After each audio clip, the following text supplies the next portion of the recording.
speak in Arabic. بداية أنا بدي أعتذر At the beginning, I would like to ask you for the excuse that I can't give a absolutely real picture. I would like rather spoke about very brutal pictures and which are in violation of law, and this on a permanent basis. And this has become also a part of the mind of men, and because it is repeatedly on air every day, such brutal pictures that we get from Syria, and it is the place which currently is the most obvious manifestation of brutality and of monsters of our time. And of course, I'm against all this. I'm totally against all this, of course. I would like to talk about the pictures of monsters. No thing is more illustrative for the understanding of our time of chaos and nihilism than the image of monsters, also to show the violence that controls us in the current era of postmodernism and neoliberalism. Visual and digital pictures have become the new regulator of the world by way of dealing with brutality in a very extreme tenderness and stealthiness. It is a world in which pictures turn into a game to make international public opinion, but that is not new despite of the change of sources of reference and the confusion concerning the concept of democracy, and despite of the saying that this picture has become something with which everybody can play, or what can be called the popularity of the picture. However, something is scaring. The popularity of the picture and its democracy turns into a process of triggering uncontrollable instincts dependent on the economic and political conditions under which people live. Thus, no margin in which they can live a life of dignity and humanity is left to them. There are no values of democracy, freedom, no jobs. Education is insufficient. Instead, of course, there is a world of violence and extremism. On the other hand, the globalization of such a picture and its recruitment as a means to forge public opinion, how chaotic it may ever be, remains to be its basic regulator, namely the administration of violence and the making of instruments, therefore. The best, most recent example is perhaps the Middle East, with its wars and uprisings. The picture of change which opened up in the Middle East after 2010 is a bright picture of revolutions that appeared to end the time of the dictators which had ruled the Arab countries, but very soon this turned into wars and coups and a violent image of political Islam and the armed Islamist movements. And then, of course, ISIS, which turned the balance of affairs upside down. We have two contradictory pictures. The one ISIS is presenting through terrifying videos which show the burning of people alive or heads cut off, the bodies of human beings by scaring slaughter action, or messages threatening the world with even more killing and destruction. They are pictures of brutality and atrocities unimaginable by the human mind.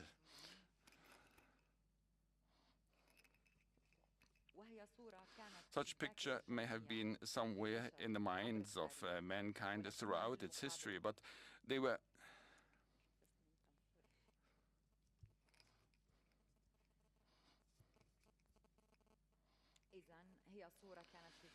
Such picture may have been somewhere in the minds of mankind throughout its history, but they were never as imminent and straightforward as today.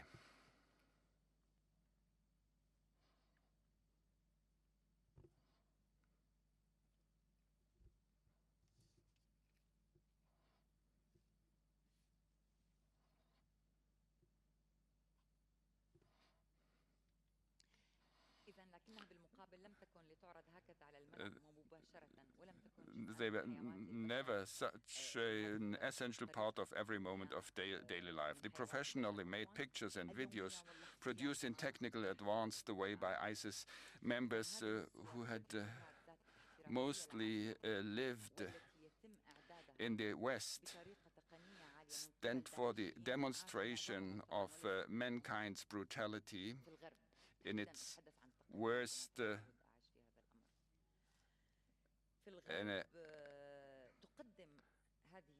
and they stand for the demonstration of mankind's brutality in its worst with a Hollywood-like technical level. They are at the teasers on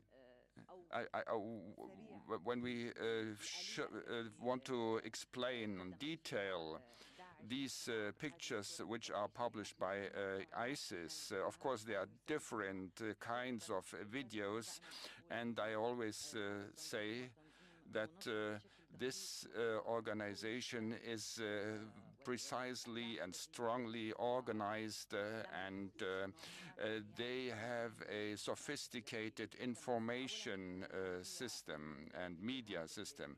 And these videos that are broadcasted, they are made in highly equipped places, and they always speak in Arabic, and they do it.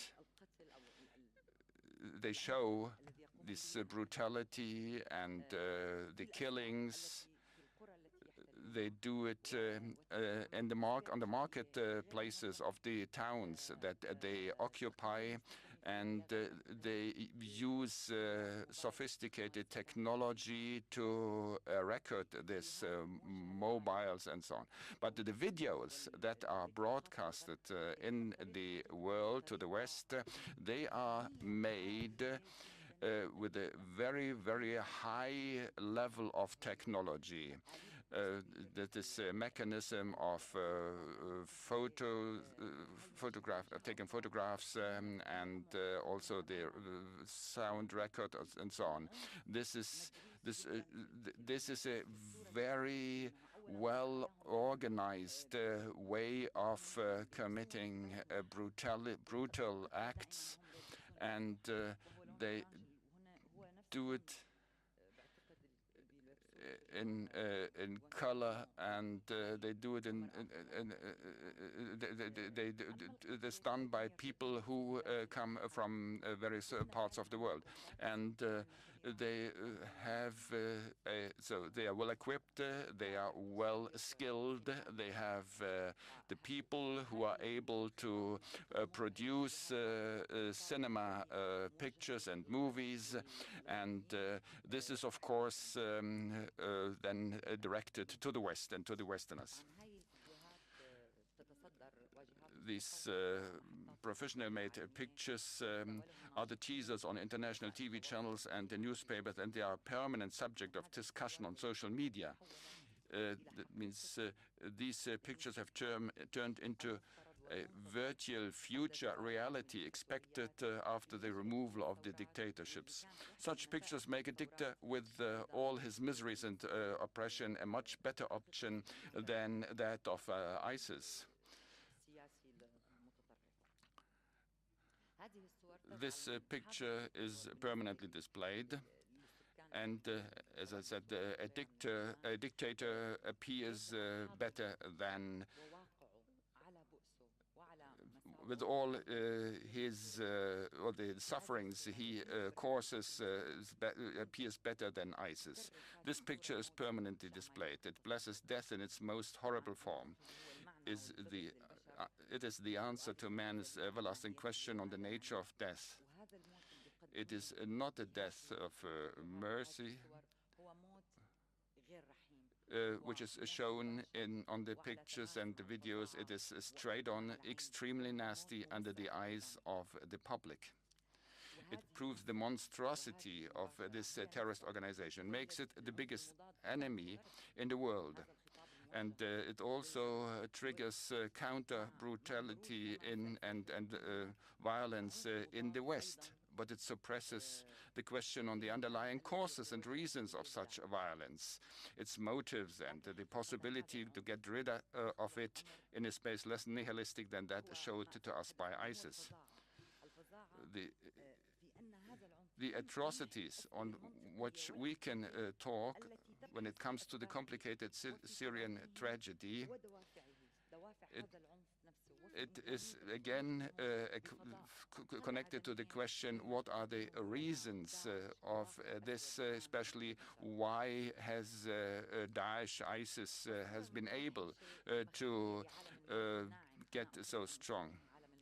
And the hidden monstrous picture of the world of wispy death, as I like to call it, these are the atrocities that are also connected to the complicated Syrian tragedy. They are video, non-theatrical pictures, the violent picture of the subsequent and cumulative massacres throughout a 5-year time span. They,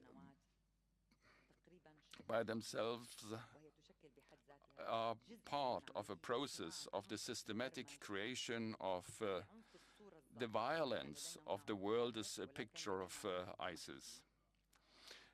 The picture of the Syrian victims, however, whose huge number is out of any comparison with the number of victims of direct ISIS atrocities. It is this suffering is totally concealed. People who die in dozens and hundreds, whose total number is now in the hundreds of thousands under the direct shelling and bombardments of the Assad regime and Russia. The victims, they disappear totally. There's no clear proof of the identity of such victims as they vanish within the piles of bodies in the picture of which locals and activists document from the bombed site, which is the only source available to us to know the truth of what is happening there. But the document, but at the same time, those documents are already forgotten since every moment, every hour, every day, there's bombing and shelling and death. This picture of death is dealt with by the world media in a way that makes them either omnipresent in the people's minds or deleted, a truth fallen into oblivion now. The escalating quickness of pictures of violence, their growing number, causes their deletion. Years ago, the first picture of a little Syrian girl who was beheaded by a bomb was a shock for the world. But the daily repetition of such pictures deprived them from their symbolism for suffering. Syrians turned from humans to figures, to numbers, to victims, to objects. The fastness of pictures due to modern technology, which permanently present all this violence as part of a mechanism of forgetting and the anesthesia of optical and mental memory. Humans turn into objects and victims into digital images. Violence becomes part of uninterrupted daily events. Thus, humans are prepared to accept such things as normal, hence to accept violence committed as part of war crimes.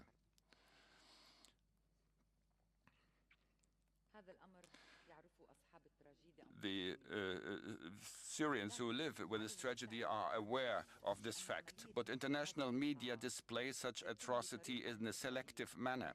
There are pictures of violence which have accompanied the events in Syria since 2011, when the Syrians started their peaceful revolution. Pictures of arrested people and those who died under torture emerged. Then pictures of destroyed cities that had stood up against Assad, and the remains of bodies of tortured civilians. Those pictures were partly used to fuel the sectarian conflict.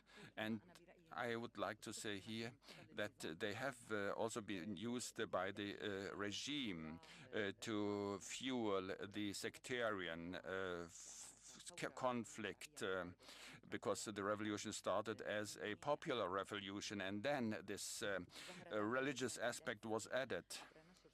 Those pictures became obvious at the beginning of the revolution when pictures and videos of killing and torture were broadcasted live by sectarian militias against certain local communities. These pictures contributed to the spread of violence and, firstly, to the acceptance of an armed revolution, and secondly, its religion confessionalization. Then the pictures played a basic role in this process. And I also would like to talk about the pictures of the massacres with chemical weapons in Gotha, the 21st of August 2013, and where 1,400 people lost their lives. And I would like to say 10 days after this massacre, ISIS came to Syria, and at the time I was in the northern Syria, and at the time we tried to build centers of civil gathering and of education, to form a group of activists who went back to Syria, to the regions which allowed us to work on the building up of a civil society. So at this, I was in this region when this massacre occurred, and these centers which we tried to build up, in these centers, the activists used the internet in order to know what is going on. And these brutal pictures appeared then on the internet, the pictures of the massacre. And we were shocked. And I saw people who had, in the beginning, when they heard that the ISIS is at the border here or there, and then I saw people who felt a lot of fear and a lot of disappointment. And after 10 days after this massacre, ISIS entered this region, and these pictures of violence were also something like, became something like acceptance of, or contribute to the acceptance of violence. And so they, but more or less these pictures of this massacre disappeared then, or they were replaced by pictures of ISIS. It was not even mentioned that more than 1,400 people were killed. So then this militia, this ISIS militia came, which was scattered over the country before that. So the process of disseminating fast pictures and the attempts of the Syrians to document what they experience as the only instrument to explain what is happening, as the only instrument to explain their sufferings, the publication of the pictures of their death is that by photos and videos. And especially to show the brutality, how they are dealt with, how they are killed. And of course, these pictures are taken by mobiles and shown on videos, and you know them all. This brutality was left to the responsibility of the international community, but it did not bear the responsibility, especially not the big powers, which always raise the slogan of human rights and democracy, but they are preoccupied with managing the conflict in Syria, like America, Iran, and others. And there's they use these pictures also to justify this way of acting in Syria, and especially when they show the pictures and the brutality of ISIS. But what is happening there, in addition to this, this is not shown. And they show the first in brackets, the first violence. This is violence of ISIS, but they do not show violence committed by other forces, by the regime, and so on. And so, of course, ISIS has really done the worst brutality, and the live pictures which are taken by mobile and then sent over the world about attacks of terrorist attacks in Europe, they are causing fear in Europe. And so the world is now faced with this nihilist position, and in its worst way. And it is used in the management of a crisis, and used to escalate the fear of each other, and to push up also conflicts among religions. And this is the narrative of the media in the world, and by concealing pictures in the interest of other pictures. But this, of course, causes more instinct of fear, and the feeling that the other has to be eliminated for the sake of self-defense. To make it clear, ISIS is truly the biggest monster. But we should also say clearly, it is the biggest monster, and but the question behind these pictures of brutality, and the quest for the reasons, which is not given sufficient space, is who has made ISIS? Why have thousands of young people joined this terror organization, especially from Europe? Why have revolutions for democracy turned into disastrous wars? Why have the other pictures of the war in Syria disappeared? What has the picture of this one monster made with the conscience of the world that has forgotten those victims who are dying daily live on the air? It is the monstrous picture which has consumed us all together now. The picture of a world full of fear and panic that such a theater of crime will come to us. What, however, makes this other side of the world a theater of such crimes? Why, and of course I speak about Europe now, why aren't we shown the photos of military bases occupying Syrian territories? Why is it not told to us that 300 civilians have been killed now again in a massacre?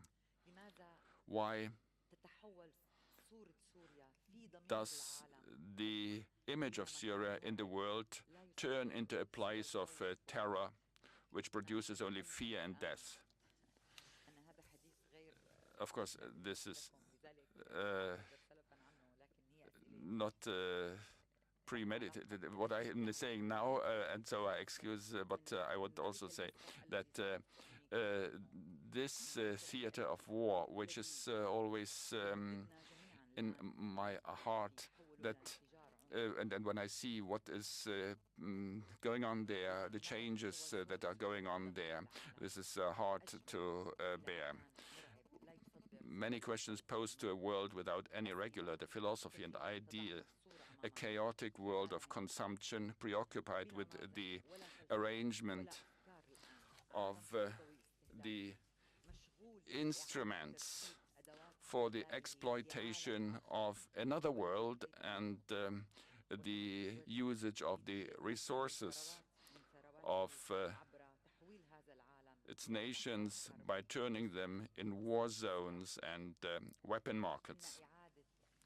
To reconsider this new world and to understand it within a creative system for the further history of mankind is our today's challenge, especially because such pictures of monsters which are made with such a sophisticated technology, they often marginalize the pictures of other victims which have also deserved the interest of the people in the world.